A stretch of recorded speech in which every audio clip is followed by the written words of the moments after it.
ታሪካችን የሚጀምረው ጂንጂ የተባለች ሴት የመኪና አደጋ ደርሶባት በደም ተሸፍና ያየን ነው።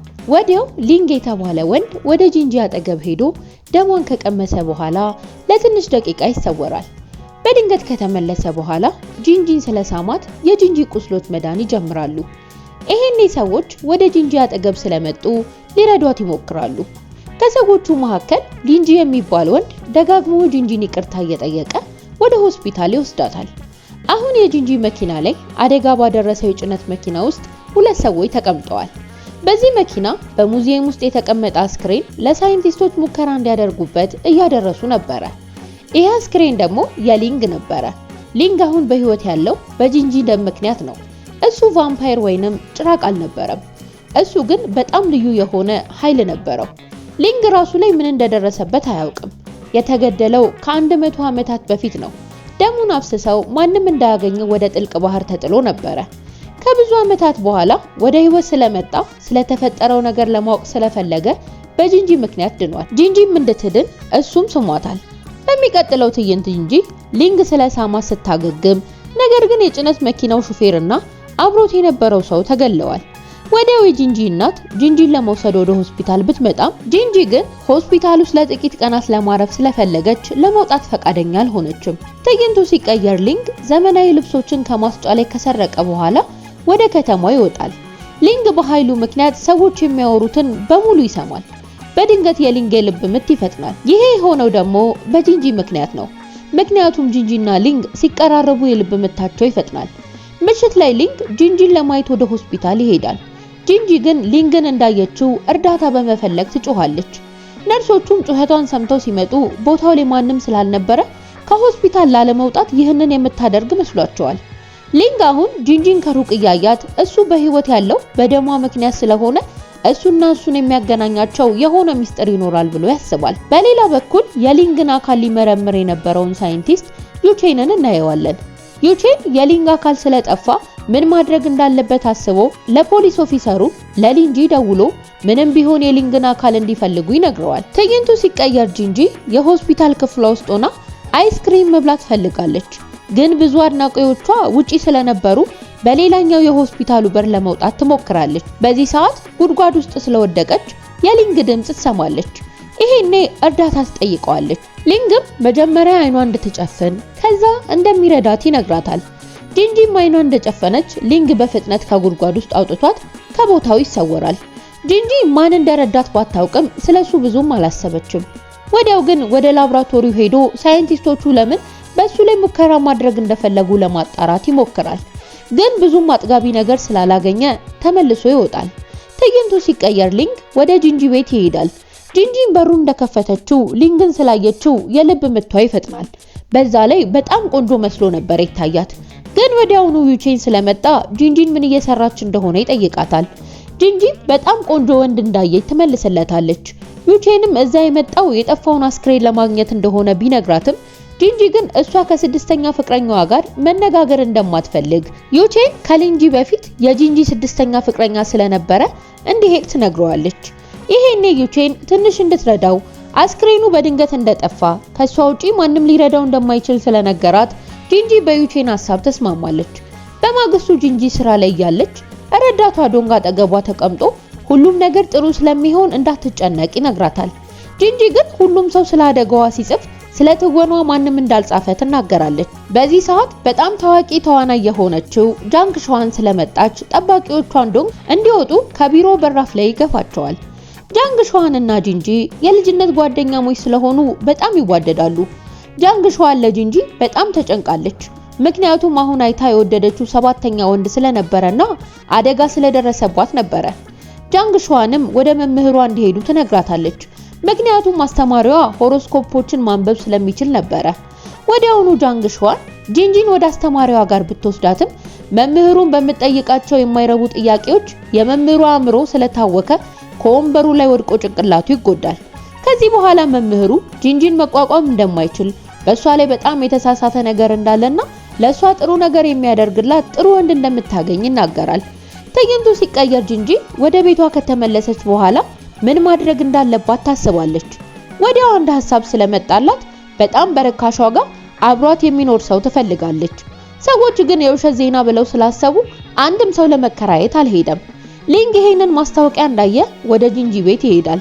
ጂንጂ ግን እንዳየችው ደንግጣ በሩን ዘግታ ወደ ክፍሏ ትመለሳለች። ሊንግ ግን እዛ ስለነበረ ጂንጂ ደንግጣ እንዴት ወደ ውስጥ እንደገባ ትጠይቀዋለች። ሊንግም እሱ መደበኛ ሰው እንዳልሆነ ለ400 ዓመታት በህይወት እንደኖረና የገደለውን ሰው ማግኘት እንደሚፈልግ ይነግራታል። ምክንያቱም በሷ ደም ምክንያት ከሞት ስለዳነ እርዳታዋን ፈልጎ ነበረ። ይሄንን የሰማችው ጂንጂ ባታምንም እንደምንም ሊንግ ያሳምናታል። ይሄኔ ጂንጂ ገዳዩን ካገኘ በኋላ እንደሚሄድ ትነግረዋለች። ትዕይንቱ ሲቀየር ጂንጂ ኢንተርኔት ላይ ሊንግን ለመመርመር ምክሮችን ለማግኘት ትፈልጋለች። የመጀመሪያው ምክር ሎሚና ፒላ ታደርግበታለች፣ ግን ምንም ነገር አልተፈጠረም። ከዚህ በኋላ ማንትራ የተጻፈበት ሰይፍ ታመጣለች፣ ግን ይሄም ነገር ምንም አይፈጥርም። ይልቁንም ራሷ ጂንጂ ትጎዳለች። ጂንጂ አሁንም ለሶስተኛ ጊዜ ውሃ በጨው ታመጣለች። አሁንም ውሃው ራሷ ላይ ስለተደፋባት ራሷን ትጎዳለች። ትዕይንቱ ሲቀየር ዶንግ ወደ ጂንጂ ቤት ሲሄድ ጂንጂና ሊንግ በጥሩ ሁኔታ ሲያወሩ አይቶ በእርግጠኝነት ፍቅረኛሞች ናቸው ብሎ ያስባል። ወዲያው ዶንግ ለጂንጂ ሊንግ በጣም ተወዳጅ መሆኑን ይነግራታል። ምክንያቱም አንዳንድ ሴቶች በኢንተርኔት ላይ የሊንግን ቪዲዮዎች ስለለቀቁ ሁሉም ሰው ሊንግ ምን ያህል ቆንጆ እንደሆነ እየተናገሩ ስለነበረ ነው። ይሄን ካየች በኋላ ጂንጂ ወደ ሊንግ ጋር ሄዳ እብድ እንደሆነ ከጠየቀችው በኋላ ተወዳጅ ከሆነ ሁሉም ሰው በቀላሉ እንደሚያገኘውና ስለሱ ማወቅ እንደምትፈልግ ትነግረዋለች። ስለዚህ ሊንግ ስለሱ ይነግራታል። ከ400 ዓመታት በፊት የ23 ዓመት ወጣት እያለ አንድ እንግዳ የሆነ እንስሳ ባጠቃው ጫካ ውስጥ እንደገባ፣ በዚህ ጥቃት ምክንያት በጣም እንደተጎዳ ከነገራት በኋላ በትውስታ ስላለፈው ህይወቱ እናያለን።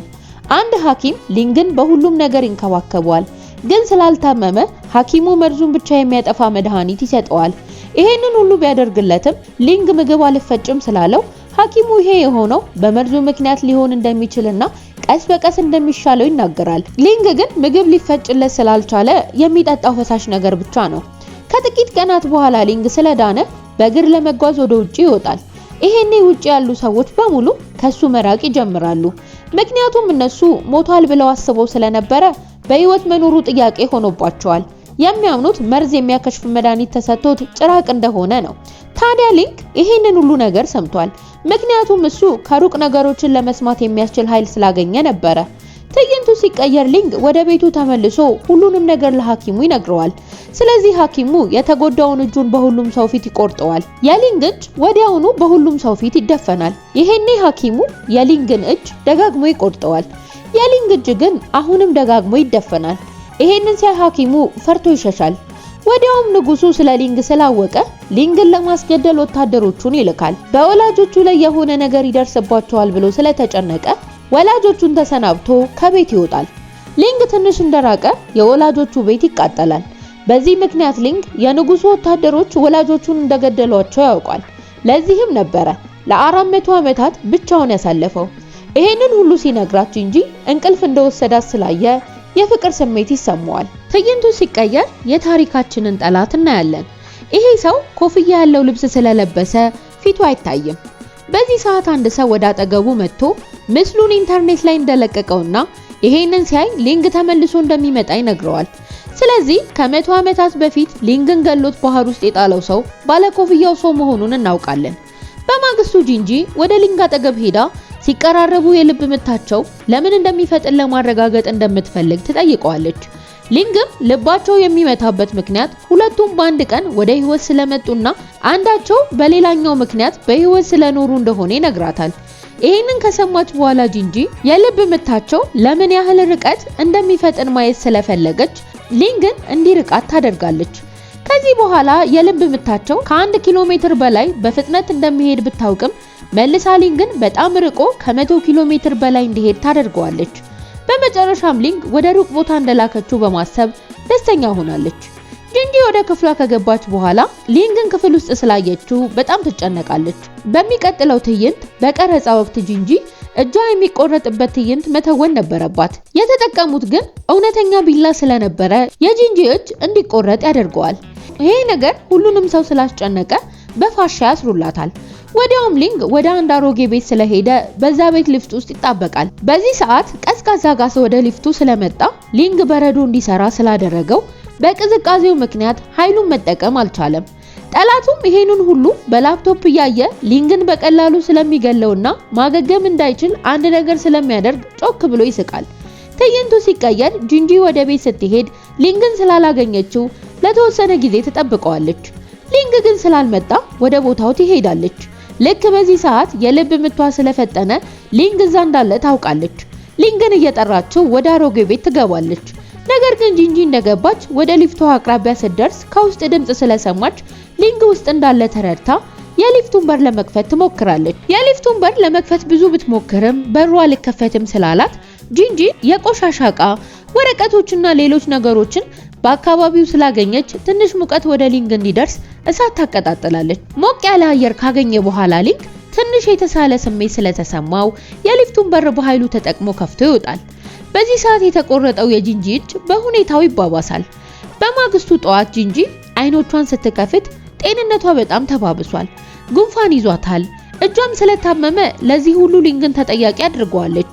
ይሄ ሁሉ ህመም የተፈጠረው እሱም በመርዳቷ ምክንያት እንደሆነና እሱም መርዳት እንዳልነበረባት ስትናገር የሰማው ሊንግ በቀጥታ ጂንጂ መሳም ይጀምራል። ጂንጂም ወደ ኋላ ብትገፈትረውም ሊንግ ግን ዝም ብሎ መሳሙን ስለቀጠለ ጂንጂ እየመታችው በእሱ ምክንያት መጎዳቷን እየተናገረች እጇን ታሳየዋለች። ጂንጂ እጇን ስትመለከት ደህና ሆኗል። የቁስል ምልክት እንኳን የለባትም።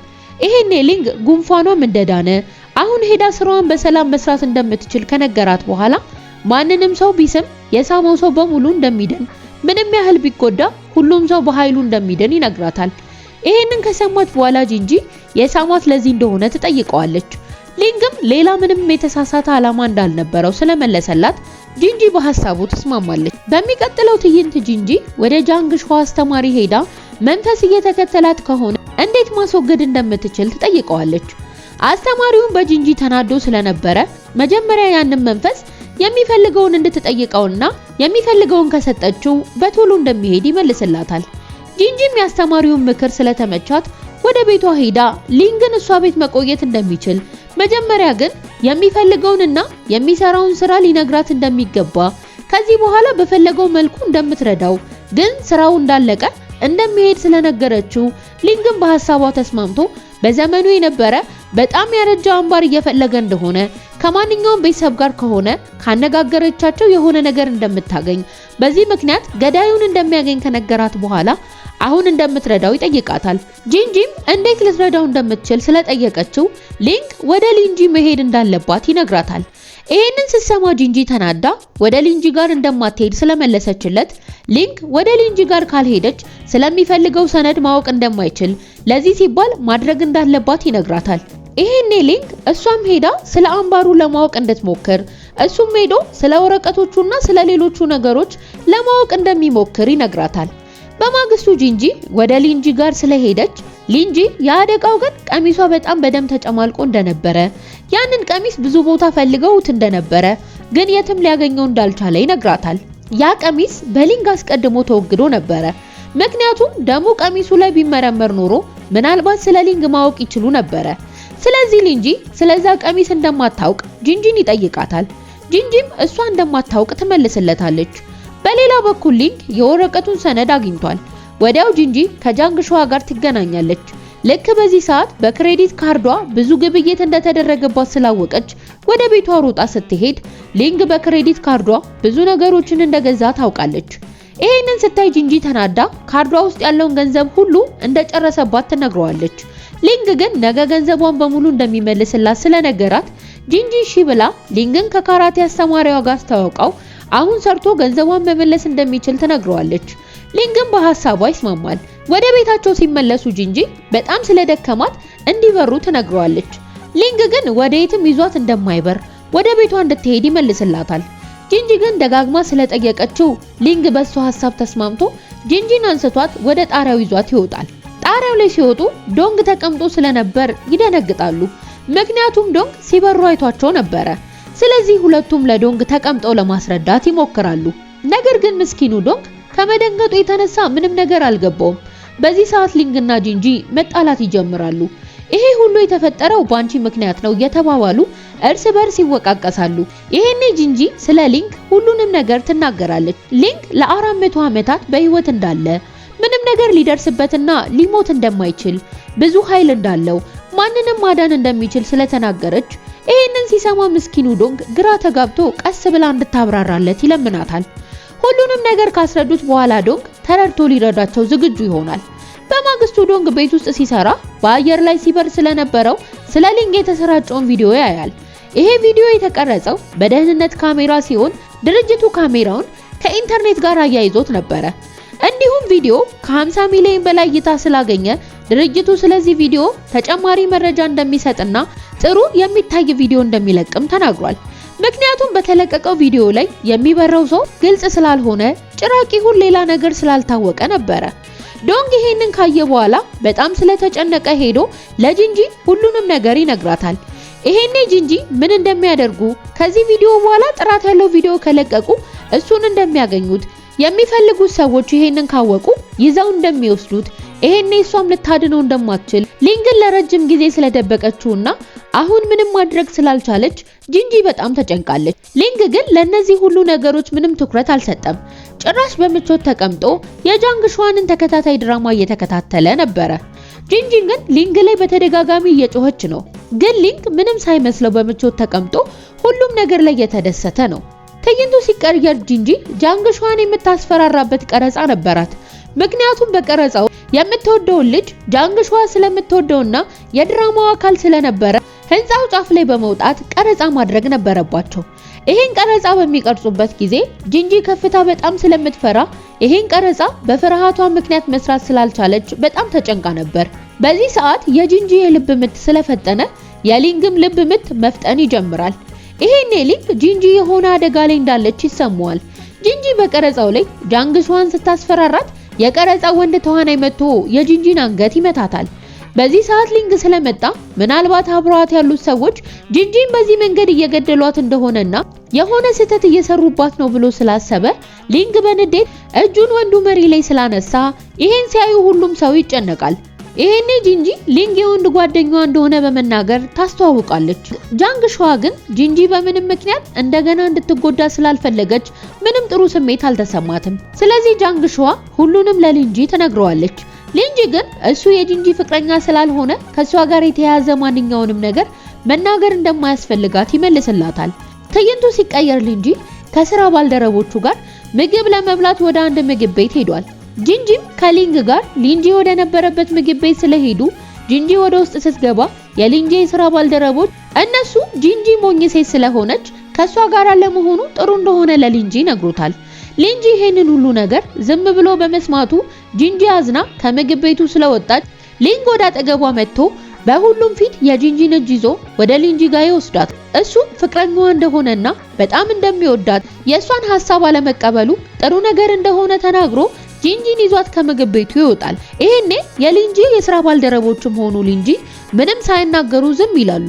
ወደ ቤት ከተመለሱ በኋላ ጂንጂ በጣም ስለተጨነቀች ራሷን ክፍል ውስጥ ቆልፋ በጣም ታለቅሳለች። ወደ የጂንጂ ወላጆች ወደ ቤታቸው ስለመጡ ሊንግ ያዝረከረከውን የወንድ ልብሶች ያያሉ።